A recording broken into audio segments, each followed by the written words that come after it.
rush 4. Plenty of time for John. Now squeezes, steps up in the pocket. LA can run inside the 10. Head first. He dives off the 5-yard line. 65 horsepower trap. It might pop wide open, Rats. It's in there! Yes, sir, Rats. Nice going, baby. Yes, sir, Rats. High snap. It's no good. The Chargers.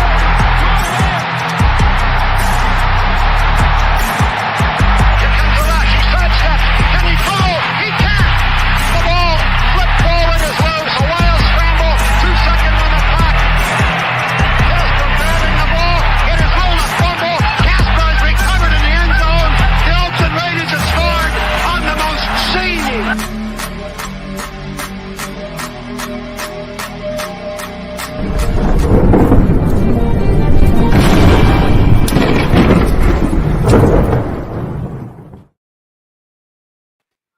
Hello and happy Wednesday and welcome to the Wild Wild West podcast. Captain, are you there? I'm here. Okay. He's asleep. I thought he fell asleep. That old man sleep. Sir. That old man nap. Don't make me do what I talked about in pregame to prove that I was here. So shut the flack up. All I'm going to say. And the rivalry continues. All right, so moving on to the rest of the show, we'd like to thank all of you for joining us today.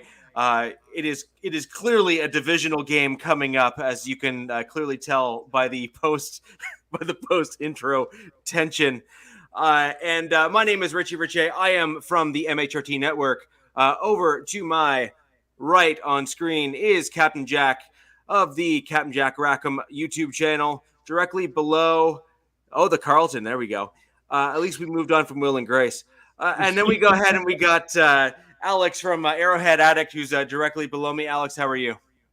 I'm doing good, man. We have football's finally here. Got a little taste, college last week. And as they say, we had the bowl. Now we want the young calf with NFL starting. So yeah, I'm hyped. Excellent. And Coach, how are you today? I'm doing good, man. It's Raiders week. Oh, man. Hey.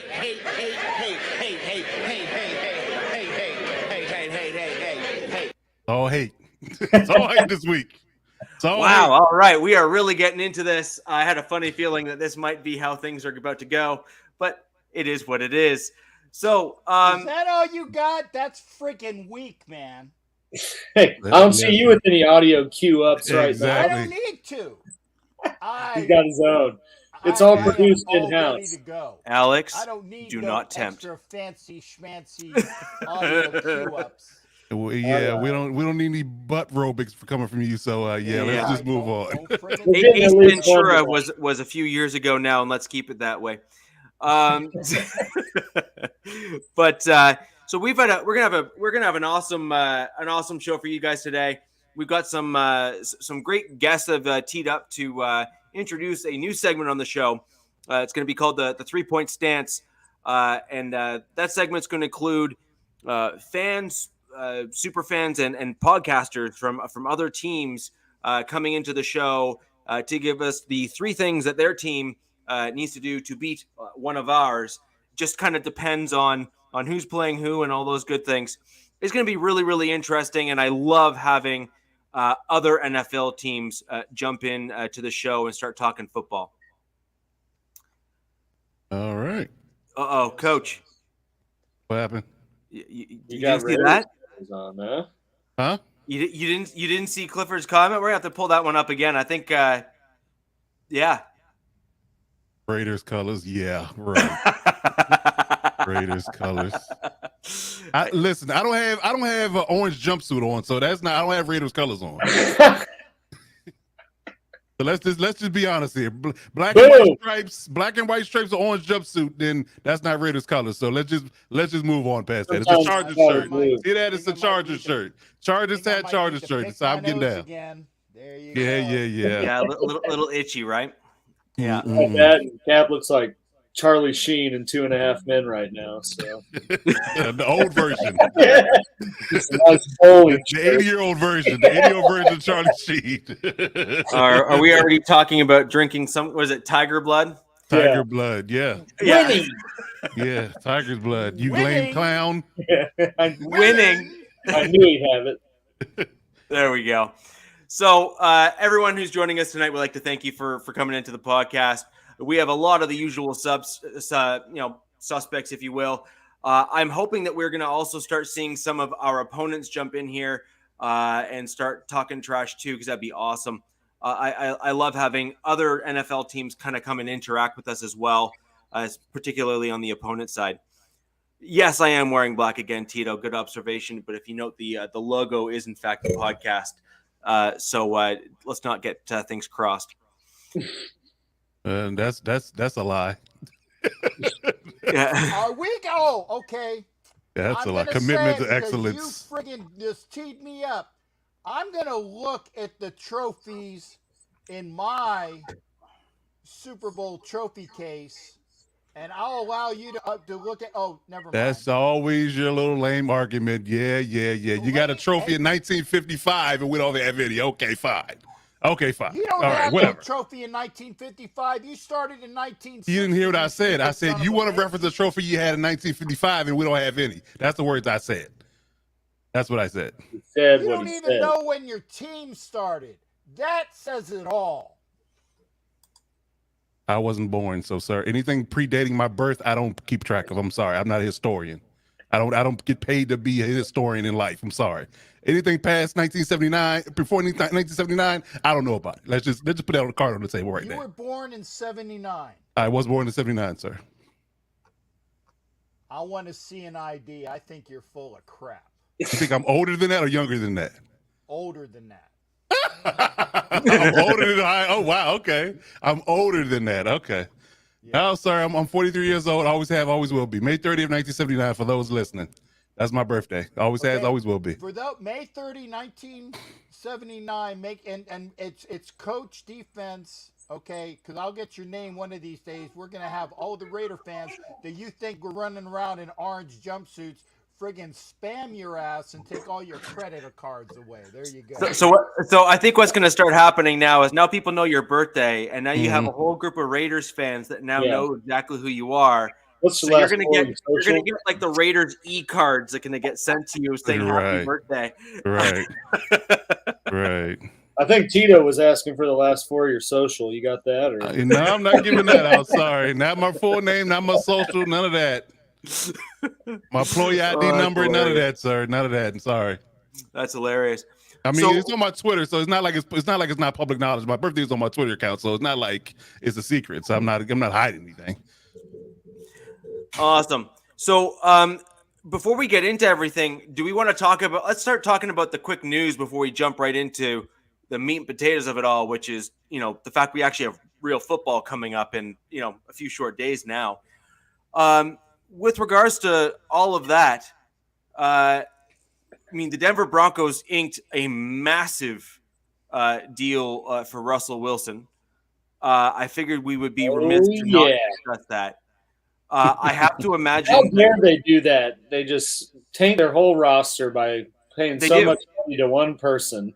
The audacity of paying Russell Wilson what he's worth. Absurdity. The nerve of you to pay Russell Wilson what he's worth. And totally and completely ruin your ability to be competitive on your roster because you're paying your quarterback top dollar. I do think that that's an issue. Okay, I do think that's an issue. As long as you keep the same energy, we're good. I do. I am I saying that he is not a top tier quarterback until proven otherwise in the league? No, I'm not saying that either. However, I am consistent when it comes to those sorts of comments, which is, when you pay a quarterback that percentage of your cap, my comments were the same when I was talking about KC and being able to build a team around them. Unless they can be the reason and overcome the remaining deficiencies that they leave on the roster, it almost always comes back as a negative to the team. It just does. And the only exception to that is if that quarterback is a magnet for other players and you're able to get other players to come to your team at a team-friendly discount, or to have it so that different contracts can all kind of dovetail together in varying years to allow for, say, 3 or 4 top tier guys to kind of volley in terms of the levels of pay and end up fitting like a top tier roster together. Or you can have the Rams bookkeepers, and it just doesn't matter. Yeah. Well, mob bosses do wonders, right? They do. Yeah. They do. Yeah. They know how to cook the books. Hey, you want us to go frickin' talk to this guy for you there, Charlie? We could do that for you. Paulie, I'm saying Paulie. Do you want me to talk to this guy or what? Hey, forget about it. I got a guy and it fell off the effing truck, man.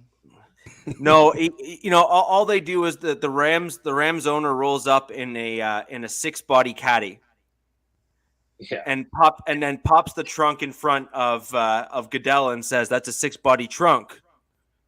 And then there's just say no more, and then they drive away, and everything's fine again with their cap space. Hey, yeah, It's, you know what we'll it's really remarkable. Myself. I caught myself. Yeah, it's really remarkable in terms of what the Rams can do with their cap space.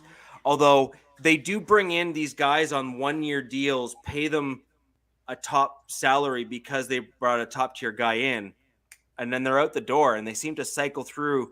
Like what they did with Von Miller. They traded picks for like a year or two. They traded it for 1 year. F them picks is what they say. Well, they're like, fine, trade the picks. Let's get a Super Bowl. Yeah, why not? I trade my picks for a Super Bowl. Who wouldn't? Yeah. Yeah, we'll trade 2 and 3, which is what they traded, a second and a third. Yeah. In the same draft, same draft year to get a Super Bowl that same year. Why not? It worked. Yeah, clearly. Yeah, so good for them. Yeah, good for them. Yeah, right. What do you want to say? I mean, there's nothing to say. I mean, what can you argue? It'd be right. They're the champs until proven otherwise. Yeah, it worked. Right. Kudos. There you go. Right. So, I mean, like I said, I'm consistent. Do I think that Russell Wilson deserves that type of a paycheck? Yes. I think he is proven as a top-tier quarterback in the league until proven otherwise. We will find out this year if he can continue back up on an upwards trajectory from his time with the Seahawks. And we will see if he better fits into a roster that I think that will equally or perhaps even better fit his skill sets. I do think that we have certain players on our team that do better fit his skill sets than what he had in Seattle. And I'm not saying that Seattle doesn't have good pieces on their team. What I am saying is that I think that when you look at the totality of what the Broncos have on offense, I think it better suits Russell Wilson and what he has and what he likes to do and how he likes to do it. So the Broncos are certainly not a shoo-in to make the playoffs, and they're certainly not a shoo-in to make it all the way deep into the playoffs or to the Super Bowl. But I do think that Russell Wilson certainly puts them in a better position to get to either one of those places. And, he really ought to be paid the way he should. Well, he's not getting paid $50 million. He's getting paid $49. Although when you're talking a difference of $1 million, that's like, oh boy, $1 million. Yeah, Whoa. Yeah. I think Walton found that in the back seat of one of his cars once, right? You're right. Well, we're gonna get a GoFundMe, and we're gonna ante up, and we're gonna ante up for that $1 million that he's like light in the books for. Yeah, right. yeah, exactly. The real crazy one's going to be seeing what Herbert gets paid here the next year or two. Yeah, I mean, the market's constantly going up, and I think we're going to see what Lamar gets paid before any of that. So Lamar is really going to be the bar for Burrow and Herbert. So we just depends on what Lamar gets paid, and I think it comes down to guaranteed money for him. I don't think it's about the annual salary; it's about the guaranteed money he wants. I think that's the only holdup, in my opinion, for that situation. But yeah, well, it's kind of both. Well, I mean, it's kind of both, right? I go harking back to the Deshaun Watson deal. I think that the sticking point for Kyler Murray was guaranteed money. I think the sticking point for Lamar is guaranteed money. I think they want a certain level amount of guarantees in their contract before they sign the deal, because you're going to hover around the $45 to $50 million range no matter who you are. Yeah, but I also think Lamar wants more than the guy that he's done more than in the league, True. And someone who's a division opponent that a team sold the farm to bring in. I think that kind of plays a component, but I haven't really seen any details other than him beefing on Twitter about what they did and didn't offer him. Right. Did y'all see that meme about the guy and the girl laying in the bed, and he said, "I bet you dreaming about another girl." He was like, "Man, damn it, won't they just pay Lamar already?" Yeah, that was hilarious. But no, I do agree with you. I think Wilson intentionally brought himself a little bit lower than he could have otherwise attempted to push for, given the current market state and where things are looking at in the future. It still doesn't change my comments, though, because I am consistent when it comes to this sort of thing. I think it's very, he got 49 when he really, could have pushed for 50. Yeah. No, I actually think it could have been more like a 52, 51, somewhere in that range there, or something along those lines, or like an average of 52 over the course of the deal there. Just the problem is that when you start getting into these big numbers, and frankly, I think Lamar is going to be pushing up into that range. I think that you're going to have, some of these other quarterbacks that are all coming due. Herbert's going to be one of them. Yeah, he is. And you're talking massive percentages, even with the increased cap. And then the question is, can you afford to keep that star DN that you would like to keep on the defensive side of the ball? Can you then afford to keep the star wide receiver or have a solid number 2? Or are you going to have to then rely on your drafting in order to bring in that guy to backfill? You're just, I think you're putting yourself in a tough spot. And then also the offensive line. A reasonable left tackle is every bit $17 million, $18 million. Yeah. And in today's NFL, a solid left tackle is not enough for you to really adequately compete. You have to have both left and right tackles solidified in order to properly compete in today's NFL. Well, tell all our teams that, because nobody has Pro Bowl level right tackles in this division. I tell you that much. I don't think anyone has a starting left tackle on most other teams on our roster right now. Yeah, that's what I'm saying. So, let alone, I'm saying not even Pro Bowl. Yeah, I think we all got solid left tackles, but our right tackles are kind of, Okay. I was going to say, and again, I am saying this objectively. It doesn't exist. It doesn't exist. No. First off, F you. Listen to me before I say this, okay? I honestly think that Colton Miller is a Pro Bowl caliber left tackle that hasn't been given the accolades as of yet, and you will see that this year. He's the best one you got, so I mean, not bad. Yeah, I mean, if he blocks and everybody else can't, then I guess you kind of have to give him credit, right? Fine. So really, the Russell Wilson contract is pretty much the only major news that came out in the last little bit. Now, I would like to say that and point out that that's the second pretty big piece of news that has been in the works for a long while that did not leak. There was nothing that came out in any media. There was some initial rumblings to say, "Oh, we think that Russell Wilson might be working on a new deal," that sort of thing. But there was nothing that came out definitively with any kind of leaked rough numbers or anything like that. So I think that's something that needs to be called out. Yeah, it was. You kind of say that. I guess there wasn't ever any mainstream news of they're in talks of an extension or anything like that. That came out today. That's right. Oh yeah. Yeah, that came out today. Dang, he just called it quits. Yeah. Yep. All right. No, that's right. So if anyone has the stream on in the background, we should probably turn that off because it'll help eliminate an echo. Any one of the four of us. But moving on to the upcoming game. Alex, we pulled in here we go. A cards guy who is well known within that community. And he broke down what he thinks the Cardinals are going to have to do in order to try to beat the Chiefs.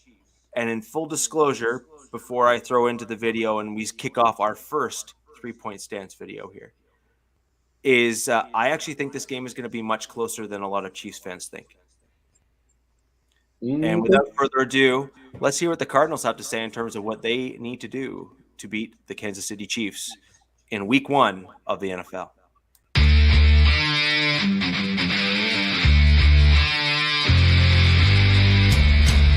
I'm Jess Root from Phoenix, Arizona, I run Cards Wire from the USA Today NFL Wire and host of the Rise Up Sea Red podcast, all about the Arizona Cardinals. Arizona's Week 1 matchup against the Chiefs is going to be a good one. Why the Cardinals can win? If you look at the offensive weapons that they've got, even without DeAndre Hopkins for the first 6 weeks, you've got Kyler Murray, who's a year removed. He's improved every single year. Facing a Chiefs defense that's lost 2 of their starting defensive backs in Charvarius Ward and Tyrann Mathieu. The Cardinals have talent and they have continuity on offense. AJ Green should have a big game. James Conner, everyone's healthy on offense, and then and they do have questions in the secondary. However, they have Isaiah Simmons who can match up to defend Travis Kelce. And they have Marcus Golden on the edge, along with J.J. Watt and Zach Allen on the interior to give pressure. The Cardinals' defense doesn't have to be good to be able to win games. They just need to be not bad. And so between the Cardinals having the offensive weaponry, they've started the season. Kind of, if you look at like last year's. They rested guys, they kept things under wraps, and then they blew out the Tennessee Titans. I don't expect the same type of thing, but I believe that they will be well prepared for a Chiefs team that also traditionally starts very well, knowing Patrick Mahomes' 4-0 record in the season openers. But I think that the Cardinals have the ability to put points on the board, to pressure Patrick Mahomes to potentially make a mistake 1 or 2 times. At 2 points that are in the game, and if that happens, it'll come down to the wire. And I think it's going to come down to whoever's got the ball last, or whoever doesn't turn the ball over will be the victor of that game. The Cardinals receivers, they're going to have a trio of receivers, plus Zach Ertz, plus James Conner, AJ Green, Rondale Moore, Hollywood Brown, will be able to test a Chiefs secondary that is remade, having lost Charvarius Ward and Tyrann Mathieu. So between the adjustments that they're going to have to make on their defense, the Cardinals will be able to put the pressure on that secondary, potentially putting the points on the board, and then kind of turning the ball over to the offense. I think this is going to end up being a shootout.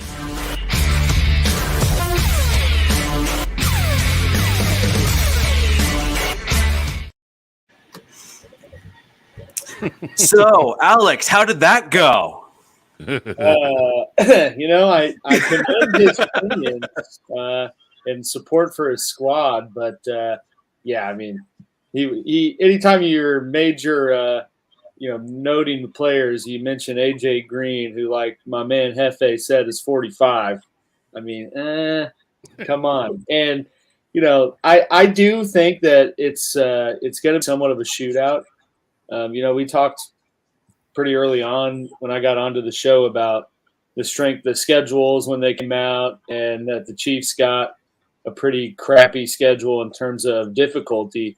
And I think, Cards having the Cards Week 1 when they're known to start pretty hot, but then fizzle out, is definitely a tougher matchup than, say, playing them in Week 12. But I just don't see Arizona keeping up with them the whole time. I think that it's going to be an offensive shootout to some degree, but I imagine around the third, start of the fourth, you're going to see sort of KC kind of take the initiative. And, I think it's going to be a 1-score, 10-point win. But, I mean, I think that the Chiefs come out on top more so because of just Arizona's defense. They have a pretty bad secondary. I mean, they have nice safeties. Budda Baker's probably one of the best safeties in the league. Jalen Thompson's a pretty serviceable safety. Yeah. But, at corner, not a lot there. Byron Murphy is respectable, but they had to go out and get Trayvon. They got Mullen, who cap knows. I mean, Raiders didn't want him. Yeah. And you got Marco Wilson, who gets significant playing time and probably wouldn't on a lot of other rosters. So I think when you couple that with the fact that they lost Chandler Jones and kind of diminished their pass rush without really recouping it, I just don't see J.J. Watt and Marcus Golden being the keys for the secondary to, kind of hold up their coverage. So I think you're going to see, a lot, especially with kind of a revamped passing attack, and you got to kind of scrap the blueprint of how you played KC the last 2-3 years.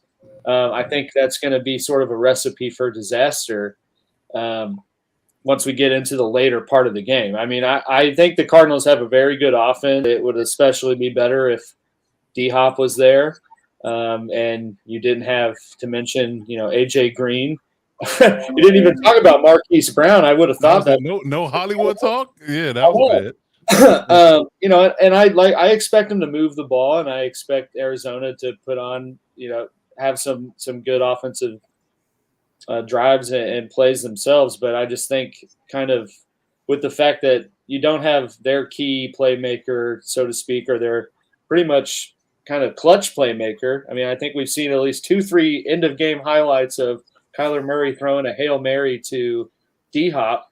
When you take out that aspect of their, highest paid receiver with the fact that it's kind of, relying on A.J. Green and Zach Ertz and James Conner as the guys that have been there, and kind of having the unknown of Marquise Brown, I think that their offense is kind of in a similar situation as how he was trying to say, KC's in terms of sort of, theirs is not as permanent as Kansas City is, but they're going into this game without their main breadwinner in the passing game. And you're going to have to see how Kyler Murray does it. I kind of anticipate that Arizona is going to run a lot more than they normally would, whether that be with Kyler or or with James Conner. But, I just don't see the defense of Arizona being able to hold up the whole game. I do think that they're a respectable team. I think it's going to be an entertaining game and pretty high scoring,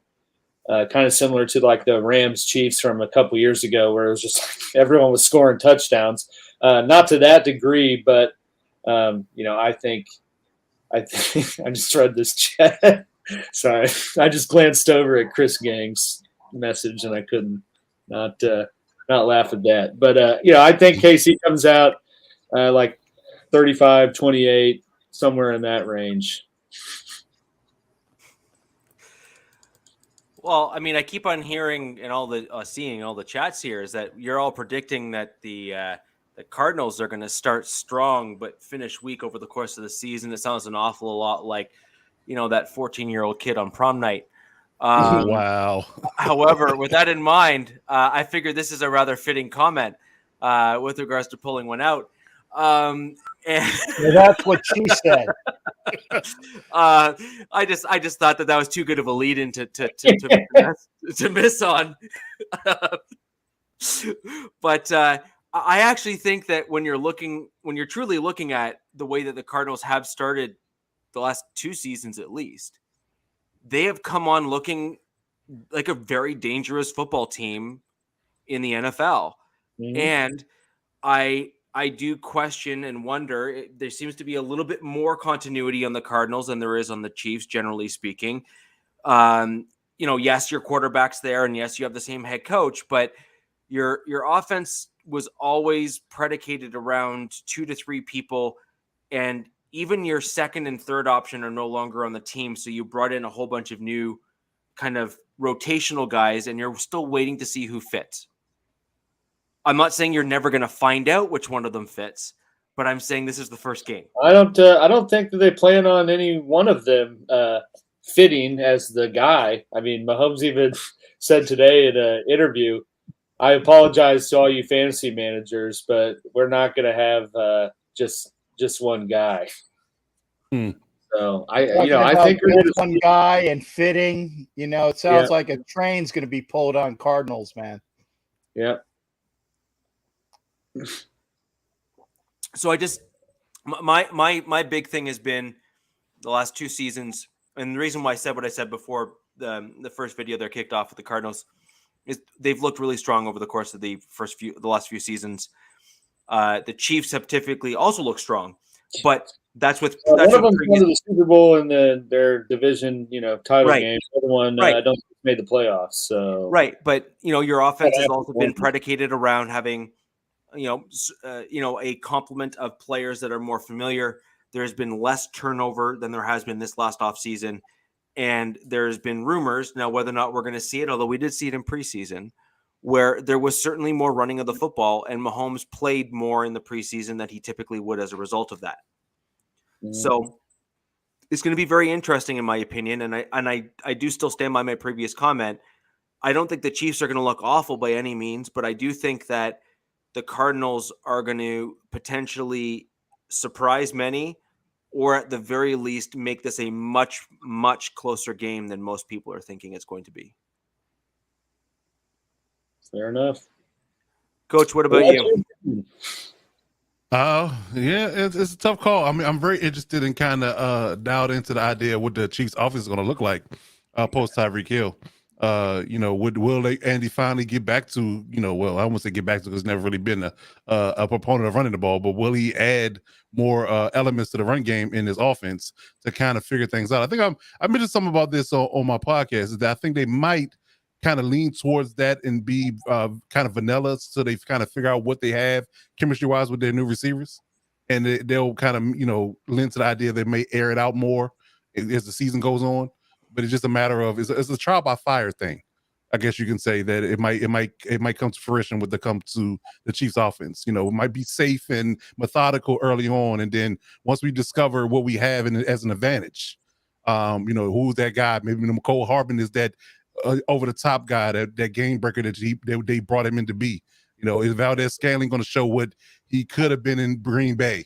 Something like that. Waiting for those guys to kind of ascend, in a sense, so that happens.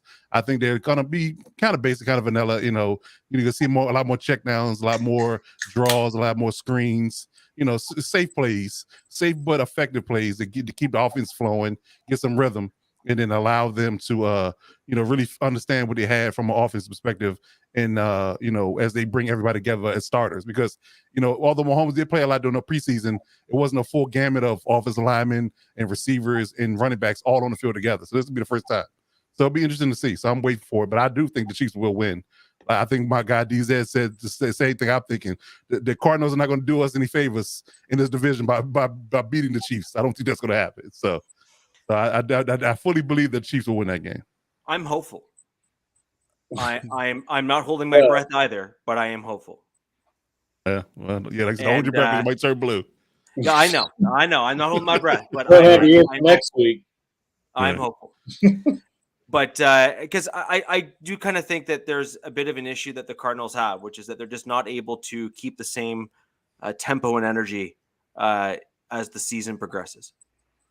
I for whatever reason they can't. Yeah, they've shown the last, I think, every year under 2 or 3 seasons, really. Yes, yeah. It wasn't last year they're 6-0 or something, and everyone was like, "The Cardinals are here," and then just down, And they run sprints, they don't run marathons. That's exactly it. Yeah. And I just don't think they did any additions to help themselves going into this year. I feel like they lost more pieces than added more in terms of Arizona. So I kind of think it's a sort of a similar narrative to them of how, especially with Hopkins being gone for the first 6 games. How are they going to be able to be as successful as they've been starting the season out, or is it not going to be that way this year? Yeah, the real question is, can Kyler do it without D-Hop? Because everybody's saying that he's a different person when DeAndre Hopkins is not on the field. This is a chance to prove it. So can he be effective? Yeah, can he be effective and be productive without DeAndre Hopkins in the lineup? That's the question. Right. No, I think that's fair. That's absolutely fair. Captain, do you have anything to say on the Cardinals Chiefs game? Yeah, I was going to say, first off, and even though he was overpaid, don't forget that they also lost Kirk at wide receiver. D-Hop's not there. So those were two of their main weapons that are going to be,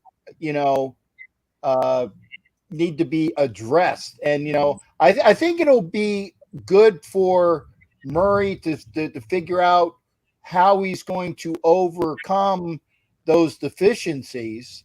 And I don't know. I'll be honest. I really didn't pay a lot of attention to the Cardinals in the preseason because I knew that when they came to town, that they were not going to have D-Hop there for our home opener, and we caught them early as well. And when you remove a vital cog out of that offense, it's very important for your wide receiver. What did you say? A cog? vital cog. A vital cog. Not something that you have been thinking about there, shipmate. That sounds like it. I'm just saying. But and the gesture to go along with the comment made it funny. I just want to put that out there.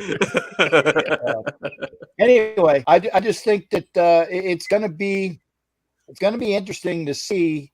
And honestly, I think that the Chiefs are going to have they're going to be a lot better at the start of this season than I think that as far as the availability of their team and how they mesh, because their starters played in the preseason. Okay, I think that's very important.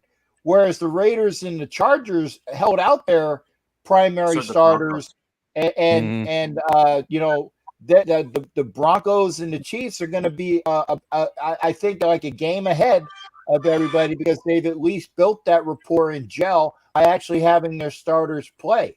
So that's one of the positive things about that.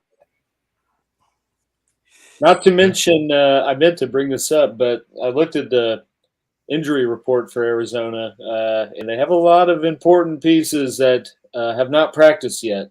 Obviously, we're very early into the week, but you got J.J. Watt and Marcus Golden both not practicing at all. That's something to monitor because that drastically kind of changes the vibe as well if you don't have one of those guys. I'm sure they'll play. You get to that point of being in the league, I feel like you don't practice anyways and just kind of show up and play on Sunday. But the other thing that they could do with those guys, though, is that they're both veterans, and so as a result, they could be doing stuff kind of to the side, but not with the team, and then be counted as not practicing. There's pumping. And so they're just basically trying to mess with people to say, hey, you don't know if they're going to play or not, because you have very little you can do as a team to, withhold that type of information. The only thing you can do is to kind of pull that kind of stuff, right? Yeah. No, I mean, I don't, like I said, I don't think any of them don't play, but it is something to kind of monitor, just given the status of where we're at in the week and kind of the fact that they didn't really participate in preseason games. So, it's kind of not a publicized injury or anything. Right. No, 100%. 100%. So we have a divisional matchup. Dare I say a storied divisional matchup in the AFC West between we all know who it is. So we all know who it is. And really, if we're going to go ahead and have an AFC West roundtable, that's really why we're all here, is to have these types of discussions. Captain, I'm going to throw over to you first, since you kind of went last on that Cardinals-Chiefs game. Do you want to start with the Raiders game this week and, your thoughts in terms of what you think your Raiders need to do to win that one? Yeah, I appreciate that. I'm sure that coach is ready for the counterpunch.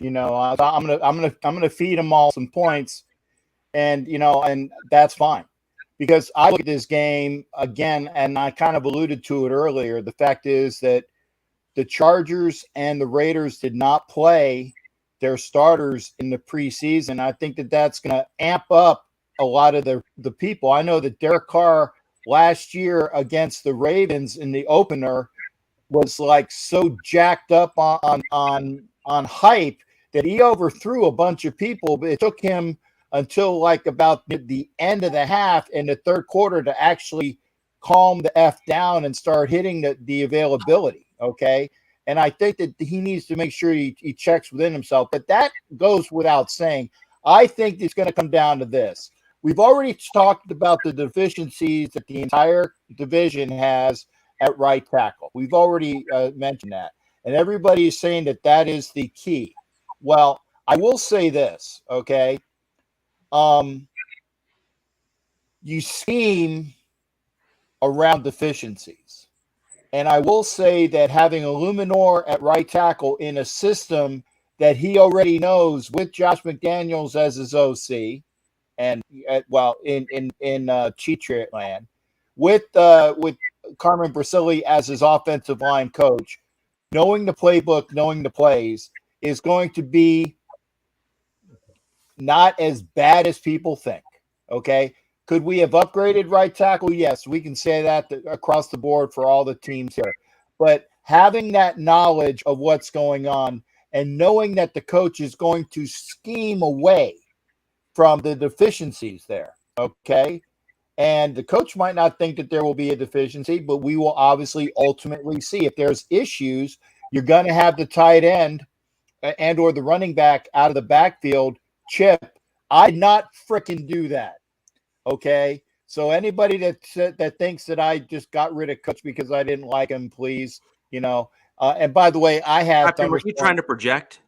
Yeah, I did the Sheldon, thing, with the scanner. Yeah. I did the scanners thing. Yeah. But and by the way, I have thunderstorms as well. So if I check out, it's not me. Coach is coming back. Thank God. But I think that, again, you scheme around what is an implied deficiency. But knowing what McDaniels has done, and he's played the Chargers the last couple of years, his offense has, it's going to come down to quick hits of the offense, running attack. The Chargers last year were deficient in the football. And we will see if that's been addressed, okay? The Raiders are going to run on you, and they're going to run until you stop the run. And if you start sucking in to stop the run, there's going to be those the seam pass to Waller and or the button hook to Renfro, or a 9 pattern to Tay Adams, who might not have J.C. Jackson guarding against him. Yes, he's going to be double covered by whoever the cornerback is, and Derwin James will probably cheat over. We already know that's coming. But it's going to be, can you stop the offense and how well you stop the offense? Scheme, quick openers, knowing what has been successful for McDaniels in the past when they played the Chargers. I think the last 2 times that they played the Chargers, they won. And that was with an offense that is not as good on paper than what the Raiders have right now. So that's the big thing right there, is obviously taking care of that. Now, on the flip side of that, the deficiencies are whether you're going to be able to handle the defensive ends that are coming at you. There's some guy on the Chargers, I forget his name, that previously played for the Raiders. And, he's coming back after a hiatus in Chicago. Thank you for taking Leatherwood, but he's coming back from Chicago. You got a kid on the other side that's not injured as of today. So you got probably for at least the one time of the year, you got these guys that are not injured by the name of Bosa and 50 Who. And they are a dynamic defensive end combo. Okay. And it's going to come down to pressure up the middle by the Chargers defense. And on the flip side, it's going to be pressure up the middle by the Raiders, because we have some very good defensive ends ourselves. Okay. Chandler Jones, that no longer plays for the Cardinals, is on the flip side of Max Crosby, who has now gotten to a point where maybe he might get more holding calls called against him now that prestige level has been earned and gained, because, again, he was mugged last year for all of these games. But you know how you have like the Jordan rules? Once you have a rapport and a status, you start getting calls. he who shall not be named other than 50 who didn't get it his first 2 years when he played for the Raiders. But once he became that all-pro, he started drawing those holding calls because the officials saw that he was being mugged and molested. And so Crosby's going to start getting those calls, I believe, this year, okay? Up the middle pressure against Carr, up the middle pressure against Herbert, and of course your ends are going to be doing their jobs, but you got to make sure that the quarterbacks can't step up and do their job. And then it's going to come down, obviously, you talk about, it's going to be a tight game. I think it's going to be, I don't want to say super high scoring, but I think, relatively high scoring. I think it's going to be close. And then it comes down to who's got the better special teams. And I'll take our boy Carlson against whoever the Chargers have. And they told me last night on Bolt Brothers, and I'm like, okay, I don't know who that is. But apparently I'll take Carlson, who is a Pro Bowl caliber kicker. And I will take A.J. Cole, who is the dynamic punter in the long lines of successful punters that the Raiders have always had, to flip the field. So I will take on the special teams. I'm going to take us in that battle. It's going to be a tight game. It's going to be close. But I think if all goes as planned, I like the Raiders coming out on top. I don't care if it's by 1, 3, 13, or whatever. But I'll take the Raiders in a win. I won't do a score. But I firmly believe that if the Raiders can play up to their potential in a home game in Los Angeles, we will win. So, Coach, some interesting points there. Personally, from my perspective, I think there's actually some similarities in terms of some of the strengths and weaknesses, although I do think that the Chargers clearly win hands down in terms of the back end of their defense when compared to the Raiders from a talent perspective. Aside from that, what is your take on this game in terms of those sorts of points that you think the Chargers need to do in order to beat the Raiders? Well, it starts with penalties. I think that the penalties we have to limit. I think that was our demise in a few games that were we had control of in the large space Cowboys game and a few other games, a couple of divisional games that we had that just were ruined by penalties. So that's my biggest sticking point with the Chargers. Ooh. That hadn't necessarily been put to bed from a change in roster or ascension of talent. So I think to keep penalties down, I think to keep that out of the game. You play a clean game, I think that the rest will take care of itself. But as far as the analytics are concerned, as far as the brass tacks of football, I think that people aren't really giving the just due to the weakness of the Raiders O-line and their interior D-line.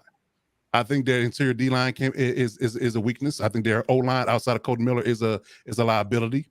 I think our upgraded front can take a large advantage of that early and often. I think they can definitely limit the run early.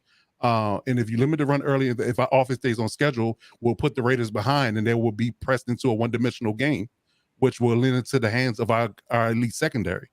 So I think those are the biggest points I think that are in our favor. I mean, clearly we both all agree that roster top to bottom, we have a better roster. But you still got to go out and execute. No matter what you do in regards to how you look in your uniform or who you have on paper, you still got to go out and play the game. And it is a divisional game. And to be quite honest and frank, I think that everybody in that locker room on the Chargers side is locked into this game because anybody that was on the roster last year has a dirty taste in their mouth based upon what happened at the end of the season last year. Yes, the defense fell apart. Yes, we did make some questionable calls on fourth down and things of that nature. Might have cost us games against the Chiefs and the Cowboys and the Raiders, just to name a few. But it still is a sticking point, and it still sticks in the craw of anybody that was in the organization in the last season because they really want to be vindicated from their loss because we should have been in the playoffs. The Raiders shouldn't have. That's how they feel. So, and that's not my words; they're theirs. So I think that's the biggest thing. The fact that they're focused on beating this team because of what happened last year. I think they marked this game on the calendar when it came out that this is going to be a game that's going to be coming out party for this team and what we can look forward to going forward. But from a schematic standpoint, offensively, I think we should run the ball early to set up the pass. Like I said, I think especially in interior, I like our guards, not center, versus their interior line. Lindsey, Zion Johnson, and my father against the interior O-line. I respect the ends. I respect Max Crosby. I respect Chandler Jones, but I do give them the credit of being better pass rushers than run defenders. So if we can get them moved on the edge and we can move bodies in the interior, get Austin Eckler going, whatever they're going to do with Sonny Michel, how he's going to play in, Josh Kelly and Isaiah Spiller, which all should be healthy for this game. So we got a plethora of running backs. So we can just run the ball 2 days in if we feel like it, if we have an advantage there. And, we all can look at the tape and see that Justin Herbert can sling it. And all our receivers are healthy. So I really think that it's really our game to have, and I don't really think it'd be close if we execute and we don't beat ourselves. So I think we're our own worst enemy. I don't think the Raiders are, in all honesty. So it just really boils down to whether or not we can run the ball to set up the pass. We can stay on schedule, stay out of 3rd and long, keep that pass rush at bay, and we'll honestly and truly control the game from top to bottom. And it is a home game for us, not the Raiders. Just to be clear. No, it is not. No, whatever. I defy you. Okay, and I'll take all your points. But your last sentence was incorrect. If that's all you listen. If that's all you have to harp on. Your last sentence was incorrect. That's sorry. fine. Your That's last fine. sentence was incorrect. That's fine. My point is the game is being played in SoFi Stadium. So which is whether it will be Raiders, listen, whether there will be Raiders fans in droves in that stadium, yes, it may be. They travel well. Them and the Cowboys and the Steelers, and sometimes even the Packers, they all travel well. There's a widely regarded franchise from a traveling standpoint, so they will travel well. I get that. But it's a home game from a location perspective. Partner, it's not about traveling well. Okay, again, and I'll take all your points because they're valid points. It's going to be a close game if you run Eckler, and if we don't stop it, yada, yada, yada. All the points were well-founded. But if you're going to tell me that it's because the Raiders travel well, you are so full of shit. I got to say the word shit right now. Okay. Because to be honest with you, in San Diego, the last several years and last year and every other year, it is a Raiders effing home game. And if you don't even effing say that, you are so full of shit. You need to go and relieve yourself off a camera right now. Okay, well, if that's your biggest argument that you guys have a home game, argument. I'm just saying you're full of it. If you blow past everything I said football wise is going to win the game for us, and just harp on the fact that it's going to be more Raiders fans in the stadium, and give yourself a heart attack because you're worried about how many fans are going to be in the building. I don't really care. You're going to lose. The Chargers got it in the bag. According to you, the Chargers got it in the bag. I said it's going to be a very close game with two very closely matched defenses and offenses. And by the way, the last time I effing checked, J.C. Jackson, who is in that elite secondary, is still a question mark. He might not play, and I have a good feeling it's not going to matter. Not play, but you think that he's going to go out there and try it out? I tell you what, he's going to take a Pepsid. Because he's like, oh, I got a guard Adams, and I got a bum whatever. It hurts, coach. No, I can't play this week because I don't want to look bad on film. You are so full of it. I said on. Yeah. You got burned so bad you got froze. Record is saying that I don't even. I said on record that I don't think he should even play this game. I think he should ultimately play next game against the Chiefs. That's what I think he should do. So I'm not even concerned about him playing against the Raiders. I'm more concerned about his ultimate health and his actual ability to play throughout the season without actually. I would be too. I'm worried about him playing the other 16 games versus the one game against the Raiders. Again, we'll play the Raiders again. It's not a deal breaker if he doesn't play against the Raiders. Now, I don't think it'll matter because I think that Carr will have limited time to throw because of the deficiencies in the O-line. So the idea of getting the ball in droves, you likely bracket Devontae because you don't have a one-on-one receiver that can guard him. You will naturally bracket him, make Carr hold the ball, and he'll actually be sacked more and be laying on his back more in the game than he could be able to get the ball to Devontae in short order. So I'm not concerned. If the Raiders play the quick opener that McDaniel has up his scheme, if it's quick, run, Stop the run. You guys got to prove you can stop the run. And as of right now, that is still unknown. I don't think it matters. I think your O-line is terrible. It doesn't matter. If you can't block, it doesn't matter whether we can stop the run or not. So now our O-line is terrible. Yeah. Okay. No. It is. It is. It's the worst in this division. Am I lying? So I actually think the one thing that we have to all remember what largely occurred in preseason for most of the AFC West, aside from the Chiefs, actually, if we're going to be perfectly honest, is most of our teams sat either all of or vast majority of the starters, including offensive linemen, on a lot of our teams.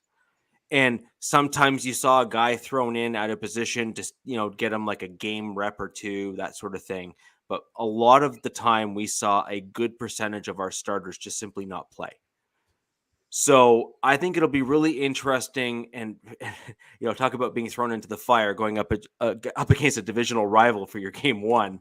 But what you're going to really find out is now that all your starters are on the field, that's offense and defense, where do they truly stack up?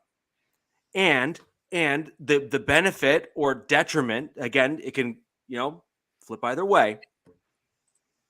You have all your guys healthy, because they didn't play in all those preseason games. So therefore they didn't have an opportunity to get hurt in those preseason games.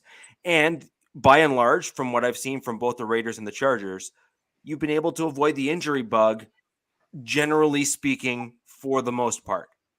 So you are now going to be in an interesting spot to say, all of the negative talk about a scrambled offensive line for the Raiders and trying to figure out where guys are going to fit and if they can take steps from the previous year and improve or whatever the case may be. Similarly speaking, the Chargers had a pretty good offensive line, but can they hold up against elite level interior pass rush? Because last year in the final game, which is really the last sample size we saw, the Chargers' current offensive line, if we're being honest, struggled. Now, you had some injuries and there are some ding-ups and stuff like that. So, we're in a bit of a different, category and different scenario now. But we do need to be mindful of the fact that that interior rush of the Raiders, without Filon, by the way, and now he's not there now, but again, he was a big reason why the Raiders did so well the previous part of 21.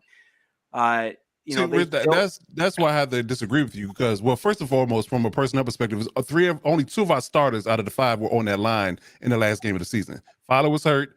We lost Odie Abouchier for the year in midseason, so we had a backup right guard and we had a backup right tackle in Storm Norton.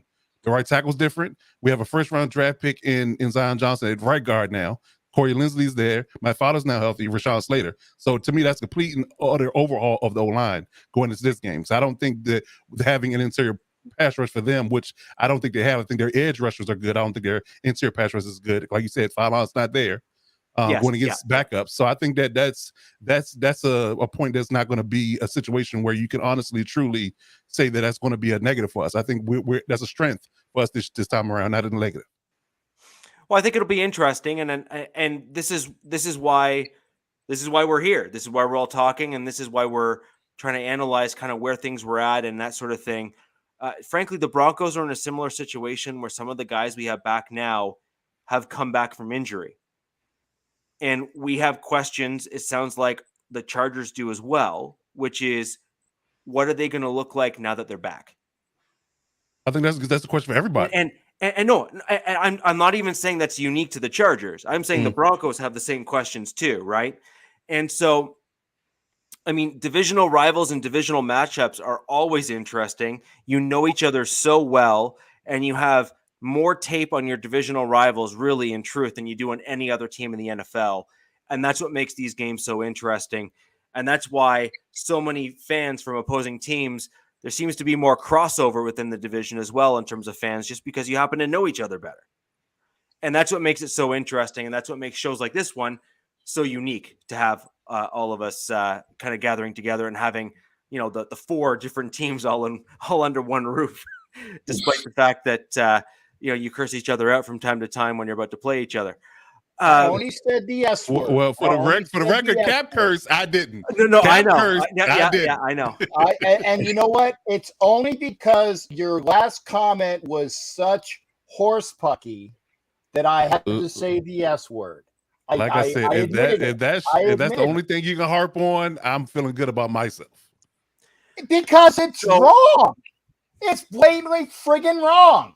You can have 10,000 Raiders fans. You had salient points about matchups, about how your team is good, this and that team, and what you had salient points, and I listened to them. I did, and I didn't say a word because they were salient, well-constructed points, right? And then you go, and by the way, it's a home game for us. No, it's not. No, it's not. Okay, it's not. Well, you can argue with yourself on that one because it's played in SoFi Stadium in LA. It's not played in Las Vegas. Whether you have a Raiders fans, I knew we get one. Jesus. It's because you're talking out of that right now, talking about fans. Fans don't play the game. No, you can have 1,000 Raider fans in the building, and you're still going to lose. That's a fact. That's a fact. Okay. I'm saying it. I'm putting on that as my. Hold on, Coach. No, hold on. No, in fairness, you could lose with 1,000 fans of your team. You're missing my point. My point was in not the fact that they're guaranteed that they're going to win or lose. No, I agree. That's my point. Thank you, Alex. Say it again. The fact that the Raiders fans don't play the game. You know what? That's a fact. Somebody that's been talking a lot of shit for the last 2 weeks about how your team is going to whoop our ass, and don't you say you haven't because I'm just getting ready for the Raiders. I've said it. I'll double down on it. A lot of freaking diarrhea out of your mouth, and I haven't said shit about it. But you've been it's like a freaking typewriter going off on overdrive. Your shit out of your mouth talking about how the Chargers were going to wipe the field. It's effing bull crap. It's going to be you're going to finish fourth in the division while you're at it. You're going to finish fourth in the division. You're going to finish fourth in the division, brother. You're going to finish fourth in the division while you're at it. I'm going to double down on that. You're going to lose, and you're going to finish fourth in the division. Now, how about that? We shall see. We shall see. Because I don't make bullshit comments about yay, nay, and otherwise, and you're talking about how you guys are going to be fitted for your friggin' Super Bowl rings right now when you have to at least have one. I didn't say that. I just said we're going to beat y'all. I didn't say we were fitted for Super Bowl rings. I did not say that. When did I say that on this show? That we're already fitted. Not on this show, but you said it in pregame to me. So don't you deny it as well. I never said that we were fitted for Super Bowl rings. I never said that. So, do you want the great thing about football games? Is that there is always a winner, except when there's a tie, I guess, in the NFL. But generally speaking, there's almost always a winner, and we will find out who comes out on top in the divisional game between the Chargers and the Raiders come Sunday night. Can't wait. So I think that's going to be. I expect Coach to call into my show, one way or the other. That's fine. That's fine. Hey, that's cool. That's cool, right? That's fine. So moving on to the last of our divisional games and the second guest coming onto our show to give us the 3-point stance. We'd like to welcome the Seahawkers podcast, and we're going to go ahead and bring in the 3 things that the Seahawks need to do to beat the Denver Broncos on Monday Night Football, which is of an epic reunion for Monday night. You know why they picked it. Here's the Seahawkers podcast. Thank you very much, Adam, for coming on.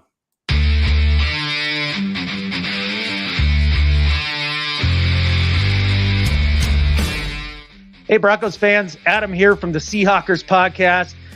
I think the longest running Seahawks podcast on the internet.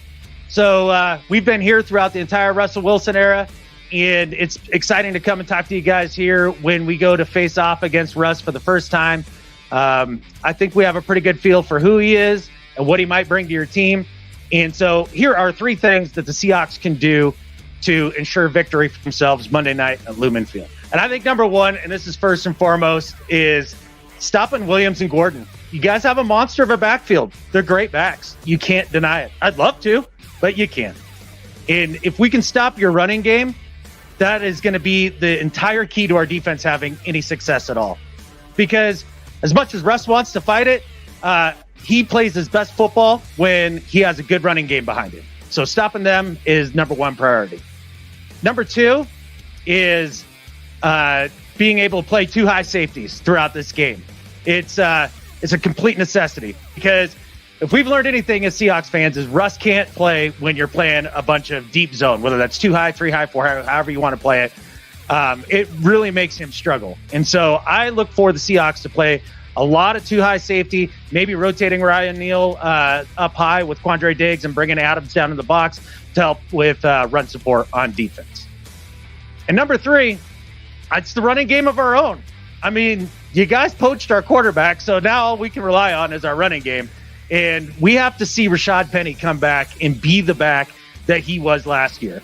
If he can be that, if he can duplicate it, and trust me, we here in the Pacific Northwest, we know it's a big if. But if he can't, this could be a really competitive game, and we may be able to give you guys an L.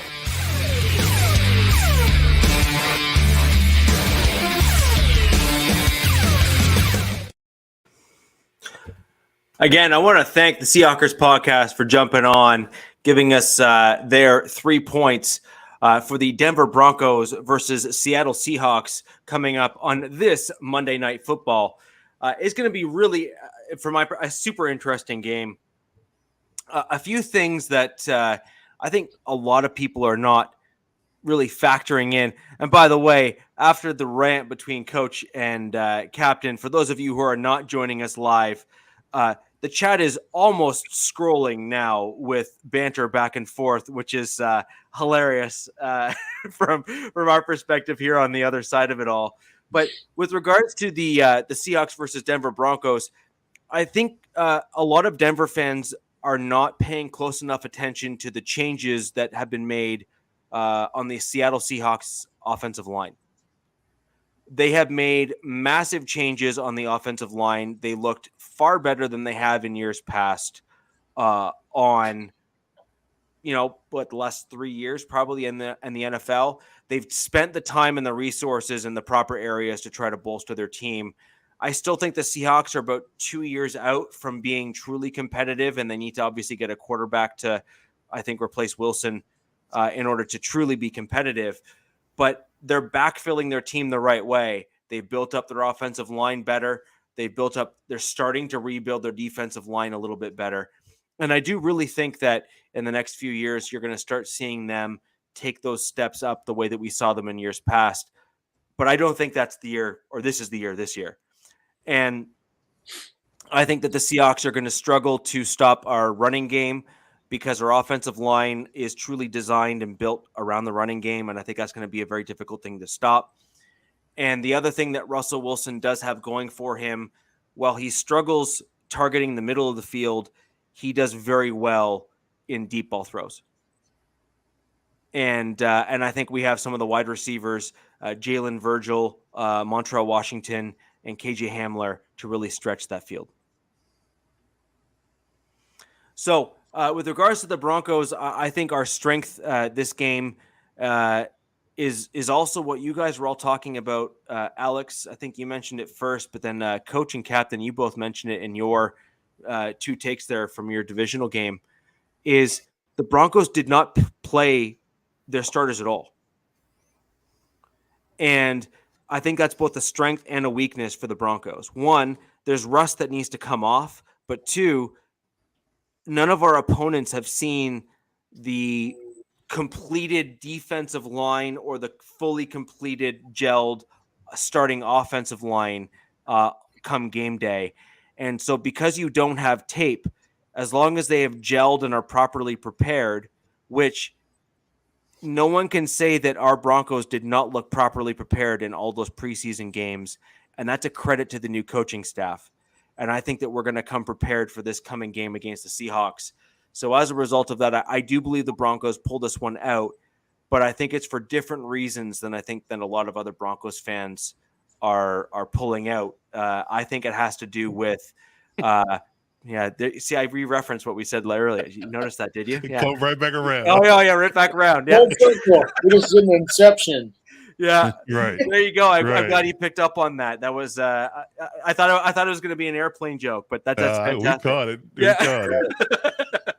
Not literally, Yeah, but we caught it. Even the old man, according to Coach, even the old man caught it. Yeah, you're right. Well, that just means I have to speak louder. That's all. What?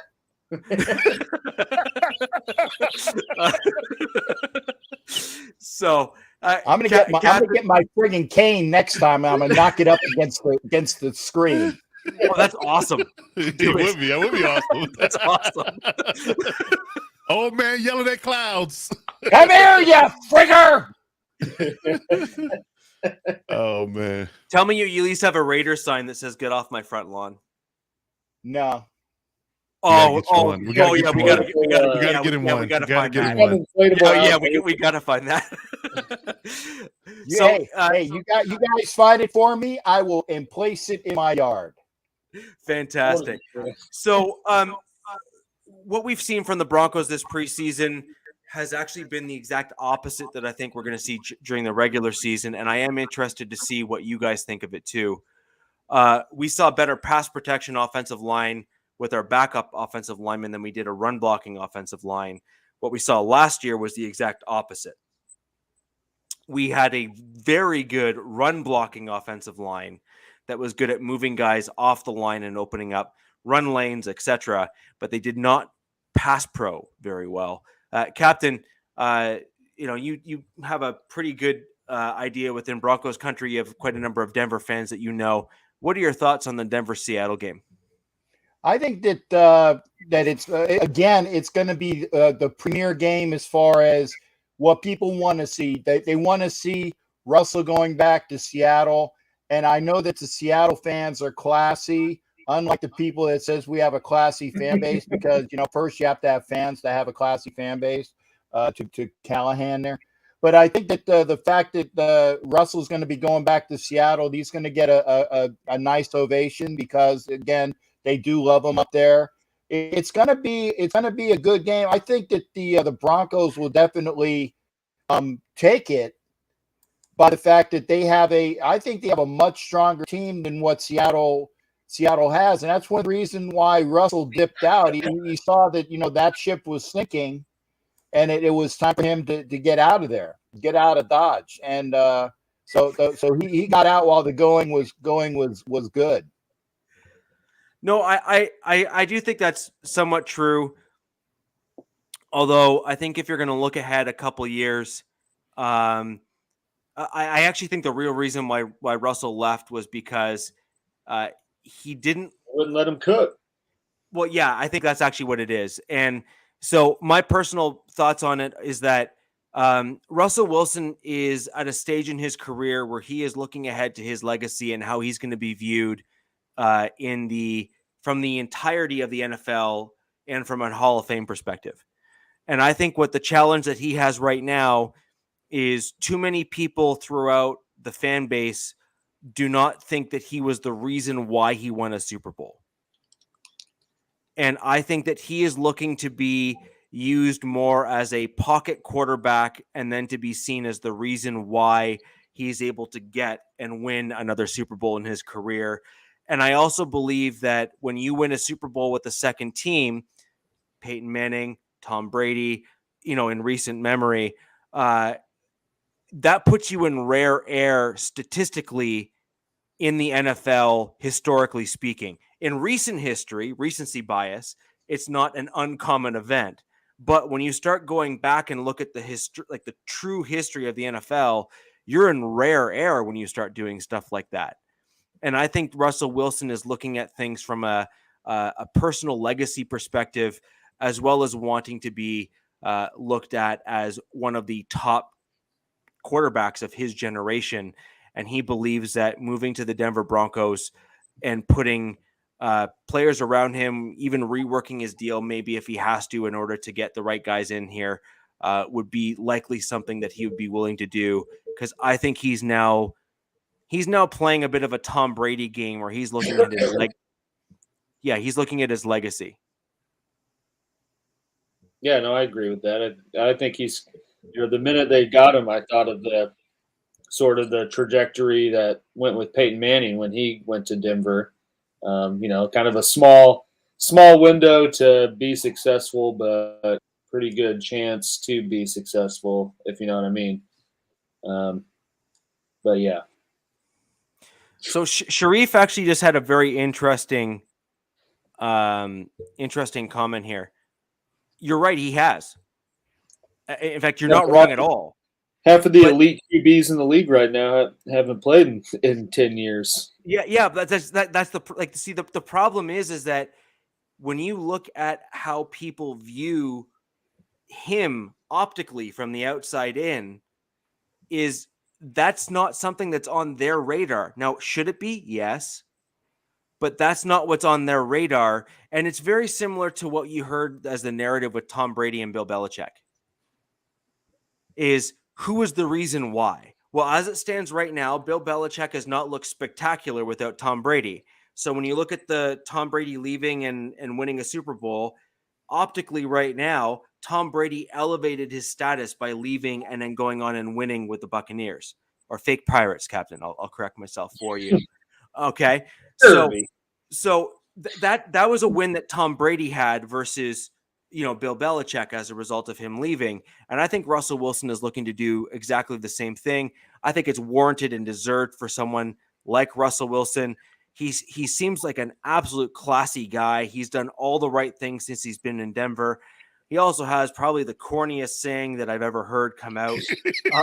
But I mean, he's just a corny dude, man. He is. That's just who he is. Him, like taking photos of the wide receivers, like he's a dad in his world. He's look, that's just who he is, right? And that is totally okay. I would much rather have a guy who's got the dad jokes going than have someone who you're wondering if they're going to get into trouble off the field in the offseason or something. I think we said it last night on Sports Talk, and I'm going to bring it back up here. If you're making almost $50 million a year, you married to Sierra, you're playing one of the greatest sports in all of the land in football, franchise quarterback of a good franchise, you can be corny. Oh yeah, you can be corny all you want. Listen, listen, call me corny. If I got all that, if I can check all those boxes, call me corny all you want to do. I'll be corny. I'll walk around with a bag of corn chips every day for the rest of my life. And you call me corny all you want. If I can make $50 million and be married to Sierra and play football for a living, call me corny all you want. Exactly. Actually, he made a better choice than being married to female Skeletor that he who shall not be named of the fake Pirates is married to. So he did make a better career choice in that respect. He did. I think my favorite Russell Wilson career moment is when he got drafted, and then his then girlfriend thought she made the bag too, and she's like aggressively celebrating. And then he divorced her. It was Sierra. That was gangster. I had to admit, he divorced her before he got his new contract. Yeah, that was the most gangster move of all. You're like, nope, she got to go.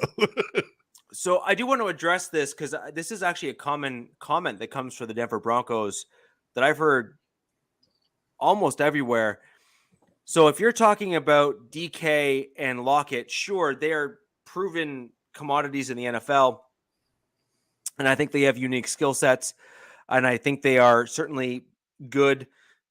I don't necessarily think they're elite, although Metcalf is certainly flirting with that potential with some of the stuff he's been able to do, but he hasn't been able to do it consistently. And he also needs to prove that he can do it without a veteran quarterback and kind of rise up and elevate the quarterback that he's with and not necessarily have the quarterback that he's with elevate him. So I do think that that's something that Metcalf will have to prove this season, if we're going to be perfectly honest.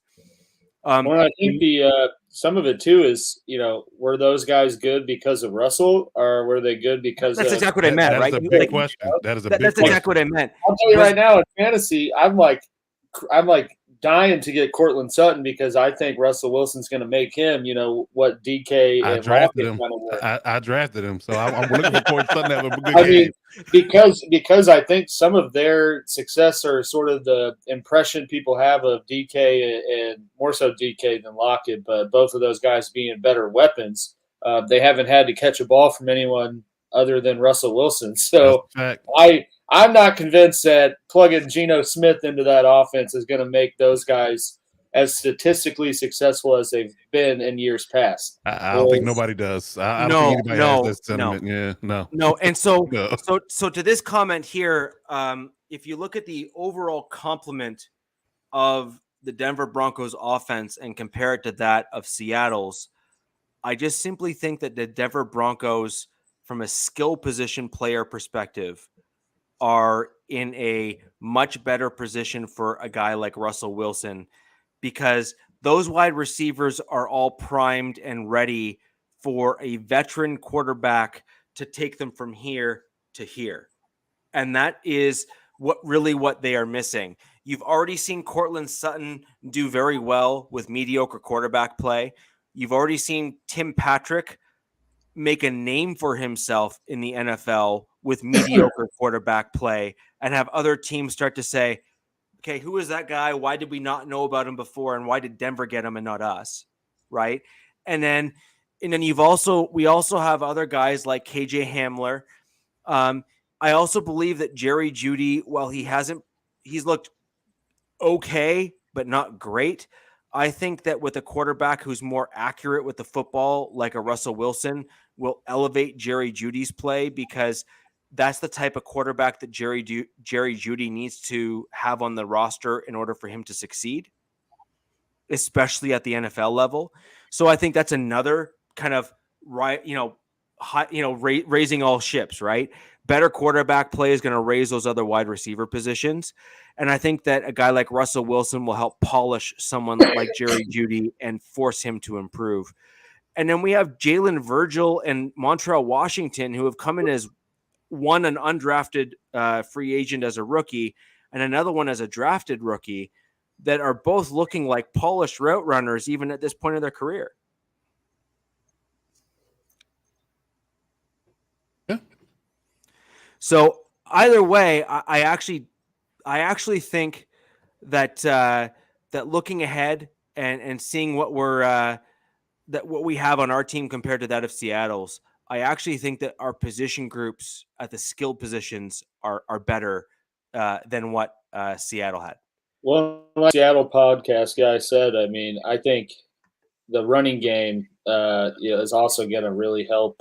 I mean, having Javonte Williams and Melvin Gordon compared to Penny. No, we have two of them. I know, but that's what I'm saying. One, two. I'm saying having those guys in your backfield compared to what he had last year, and yes, Penny and Chris Carson, who, I mean, he's retired now. Yeah, but, retired I mean, now, you breathed on him and he got hurt, even though he could squat like 800 pounds. But that might be why he squats so much. His neck is jacked up now. But I think that is kind of Russ, at least to some point of how he plays, his play style, he kind of relies on an effective running game to do play action and like PA boot stuff, to kind of open Nothing up. wrong with that. No, I think that's Nope. That's why when he went to Denver, I was like, damn, like that is the, they got the perfect dude to fit into how their roster was, already built. Yeah, and I think that really all Denver needs to do now is assess some of the weaknesses on the offensive line and address some of the interior defensive line positions and linebacker spots. So I think the good news for the Broncos is we know what we have and we know what we don't have and we know what we need to address. And then it's just a matter of seeing who fits with the new system and who doesn't. And I think that we have more pieces on the offense that fit with the new system than fit with our old system. So I think you're going to have a good amount already there. I think we're going to need some tweaking in the offseason, like right tackle is a good example of that. But I think aside from that, it's focusing on specific elements of our team and then building the depth. Or as George Payton has referred to in some of the Denver Broncos videos, is you need to build out that team core, those core guys that stick on your team for their second contract that come back on team-friendly deals because they fit your team, but they don't necessarily fit other teams, but they fill out exactly what you need. And I think the Broncos are starting to build that element of the roster. And when you solidify the quarterback position, you can start zoning in and targeting positions of need as opposed to taking flyers on guys that you're hoping fit. It's gonna be what's the contract situation in terms of years remaining for Sutton and Judy? Sutton just signed last year, so he's got another either three or four. Judy's got what, 1 or 2 years left? Judy's got 2 years, I think, plus a fifth year. Okay. Yeah, I guess it'd be interesting to see if if one or either takes off and they get. I mean, I guess it'd more so be with Judy at this point, but he takes off and gets to a point where he is kind of a reliable weapon. If you see Denver do, what KC did and trade him when he's the most valuable for a plethora of picks to try to replenish the roster, but saving the cap.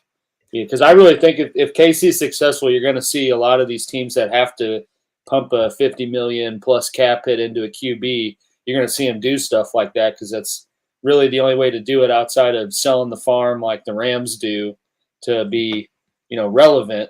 And so I think that'll be interesting to kind of keep in mind because I think more so Courtland Sutton, but that's because I took him in a few fantasy drafts. So Patrick and Sutton were signed within months of each other.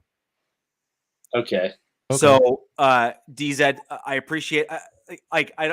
Coach, I hope you don't mind disclosing this. I won.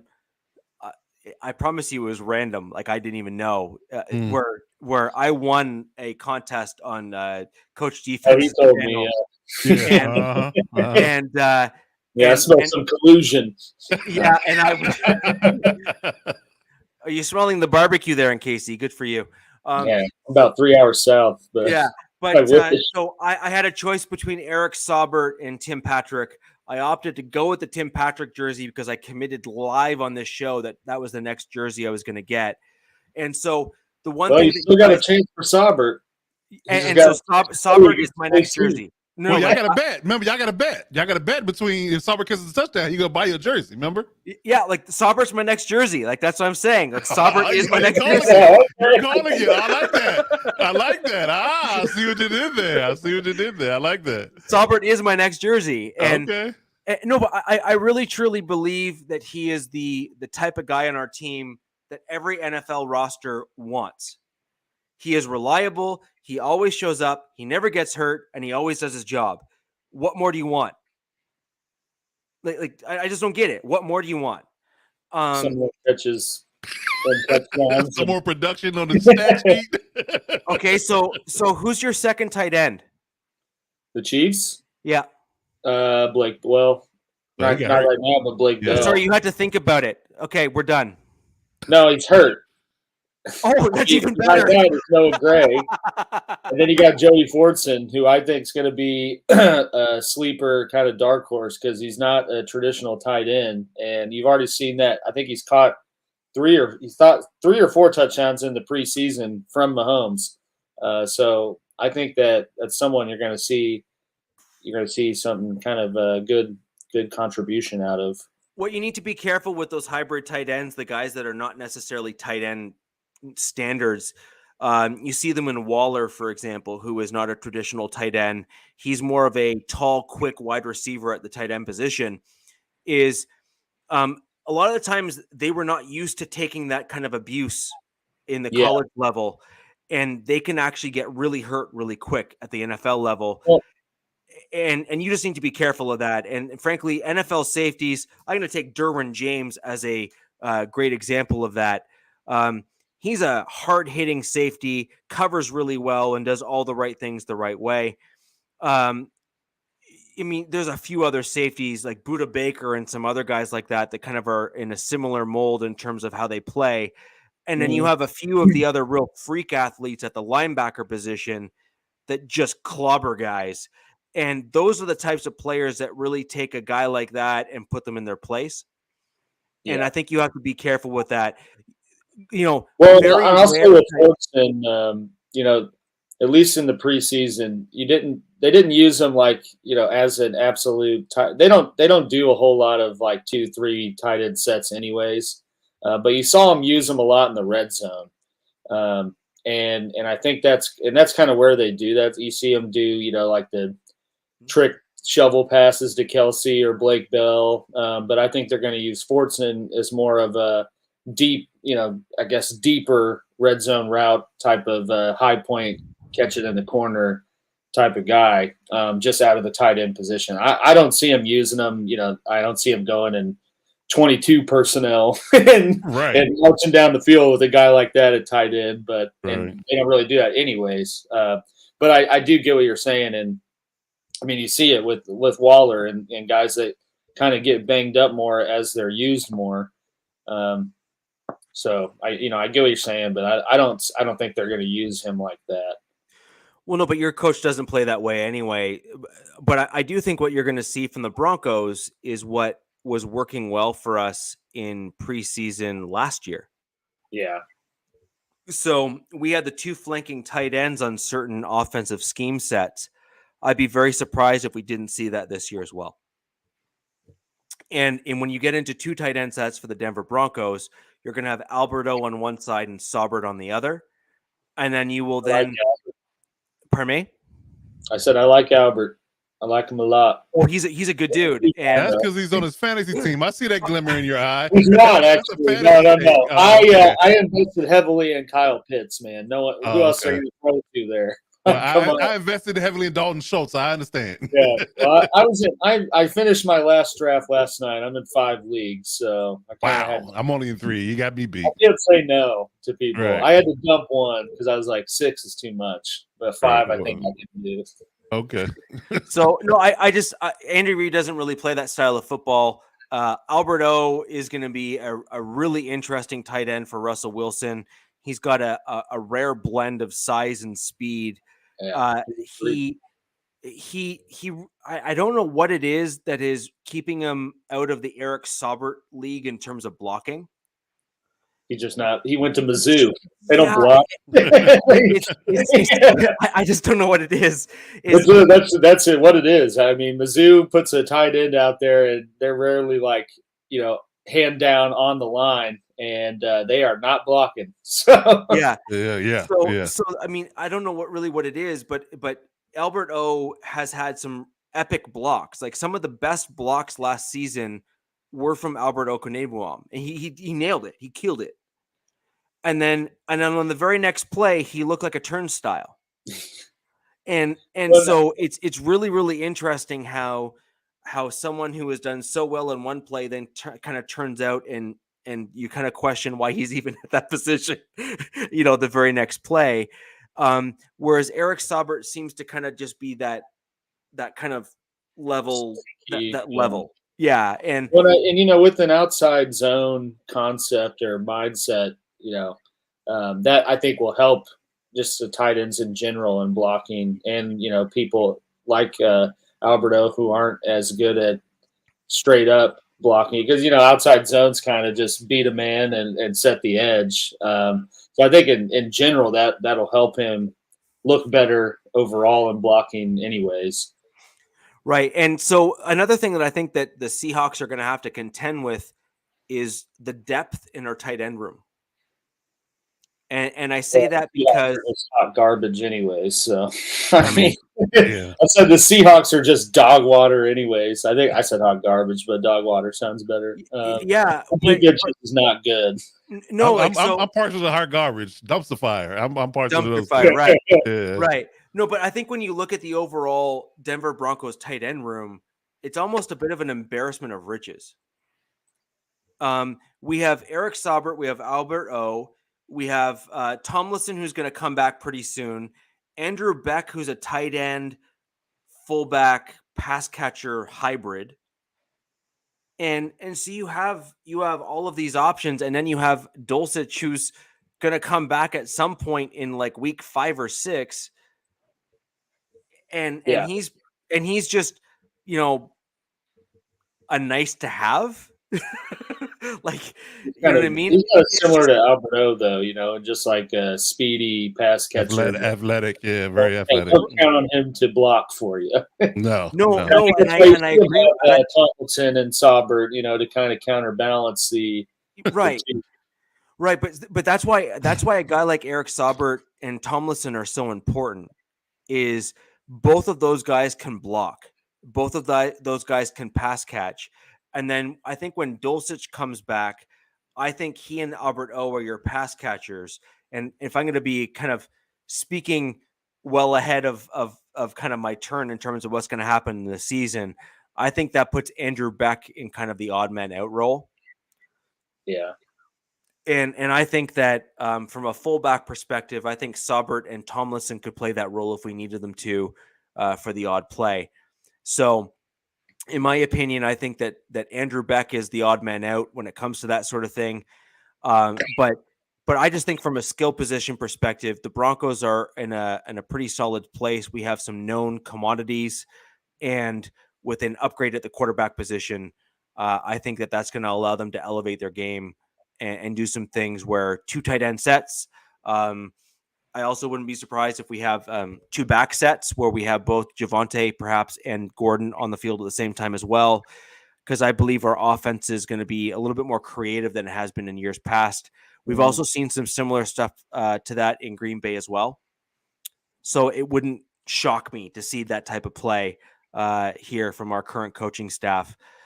You also have to remember is that our coaching staff on the offensive side of the ball has had some pretty old school offensive minds that they've worked under. And I believe that that'll be an interesting one.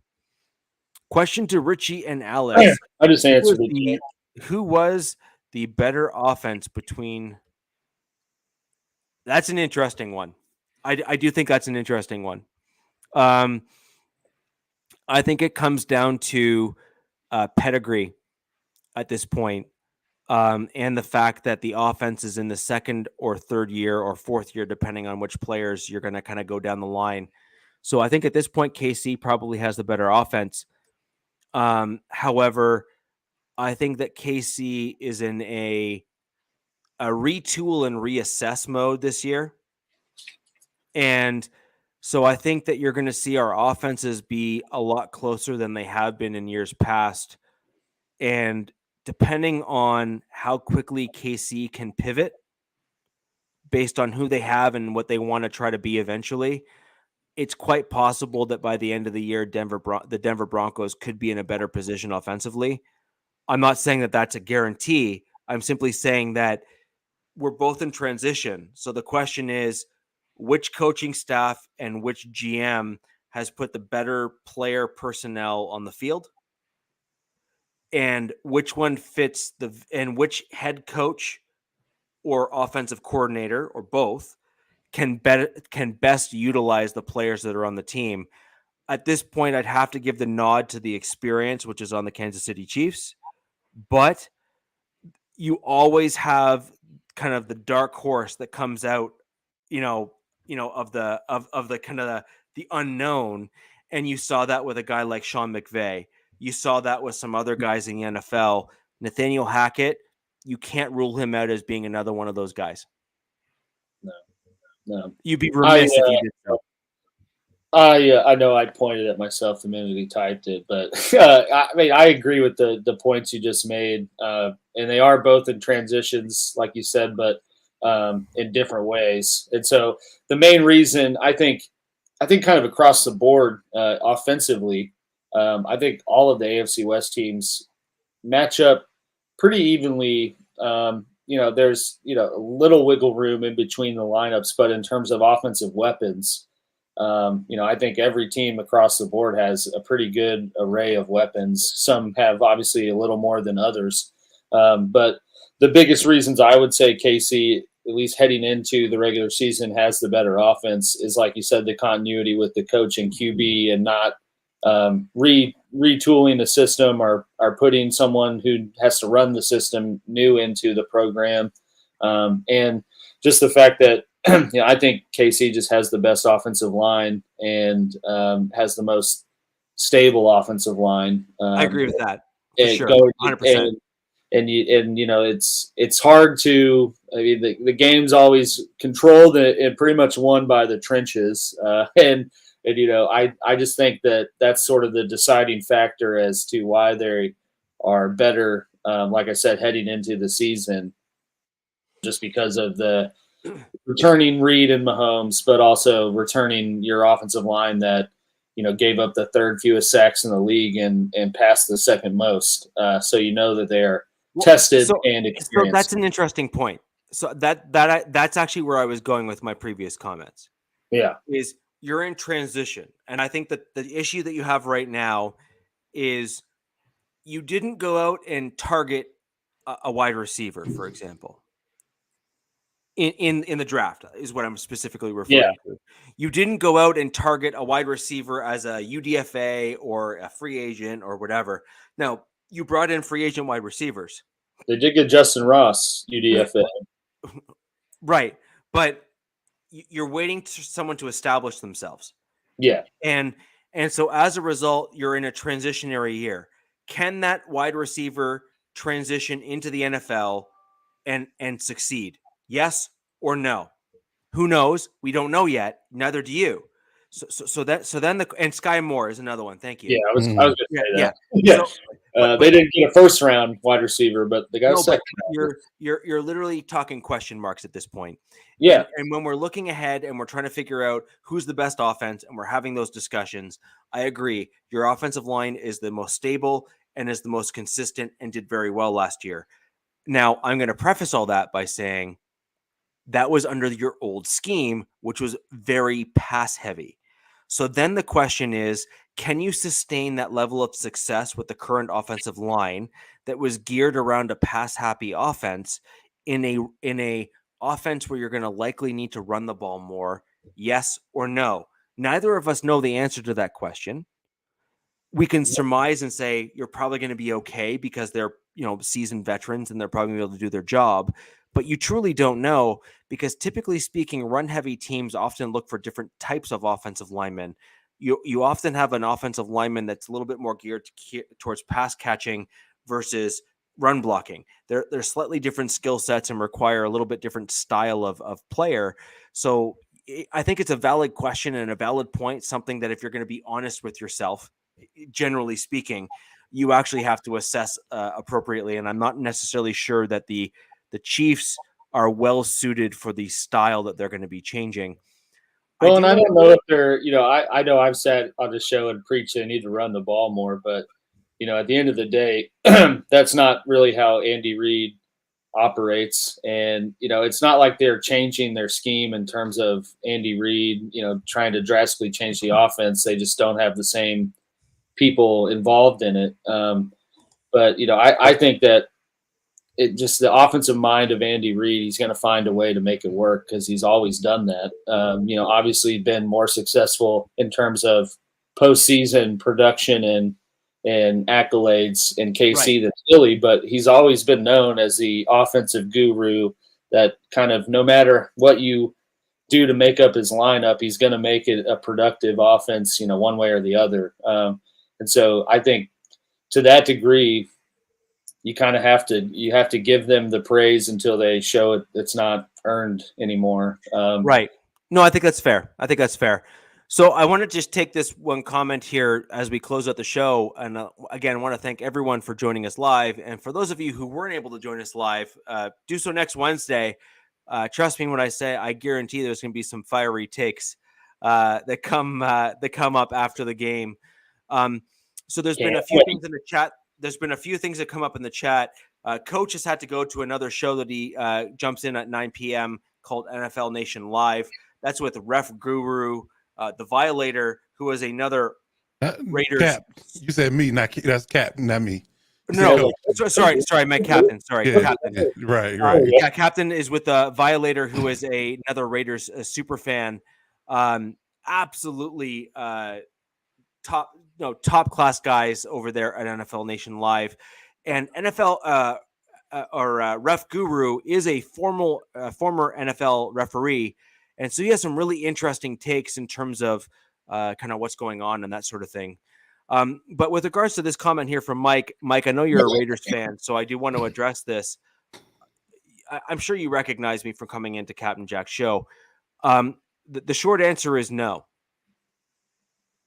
When you're talking tight end combo, Waller has speed but can't block particularly well. And so when you need a blocking tight end, Waller's not it. And if you're struggling on the edges, which I suspect the Raiders at the very least are going to struggle at the right tackle position this year, even though you have a solid offensive-minded head coach now in McDaniels.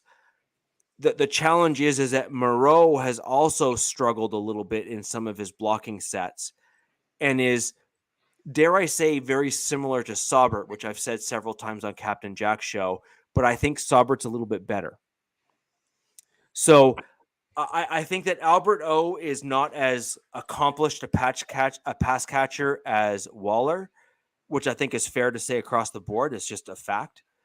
But when you're looking at the totality of both players, Saubert is better than Moreau overall, in my opinion. I think he does a better job at all of the other facets at the tight end position. You're biased. No, I'm not.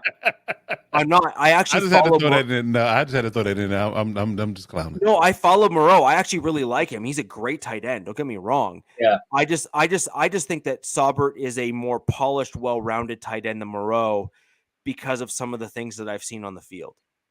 And Waller is a pure pass catching tight end and is not capable of blocking the same way that Albert O can. So as long as you're going to run them in what they are good at, then I think you can get production out of them.